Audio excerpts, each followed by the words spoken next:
இவரு இப்படி சொல்றாரா? அவங்க என்ன சொல்றாங்கன்னா, ராஜ்யசபா சீட் 2026 தேசிய முற்போக்கு திராவிட கழகத்துக்கு தரப்படும் என்று அதிமுக தரப்புல அறிவிப்பு வந்திருக்கிறது.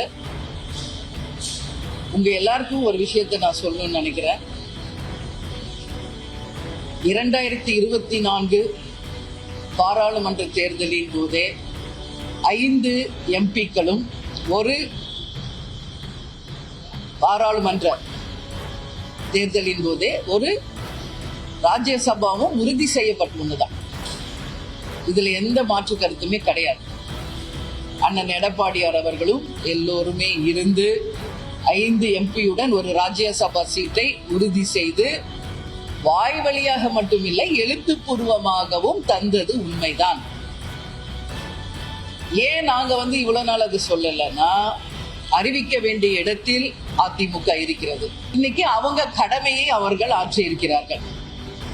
2025 26 ராஜ்யசபா சீட் அப்படின்னு அவங்க அறிவிச்சிருக்காங்க. இங்க ஒரு விஷயத்தை மட்டும் நான் தெளிவா சொல்லணும்னு நினைக்கிறேன். அரசியல் என்பதே தேர்தலை ஒட்டிதான் அரசியல். எனவே 2026 தேர்தலை ஒட்டிதான் ராஜ்யசபா சீட்டும் அறிவிக்கப்பட்டிருக்கிறது. அரசியல் என்பதே தேர்தலுக்கானதுதான். எனவே அவர்களுடைய கடமையை அதிமுக அவர்கள் ஆற்றியிருக்கிறார்கள். தேசிய முற்போக்கு திராவிட கழகமும் தேர்தலை ஒட்டி எங்கள் கடமையை நாங்கள் ஆற்றுவோம் என்பதை இந்த நேரத்திலே நான் தெரிவித்துள்ளேன்.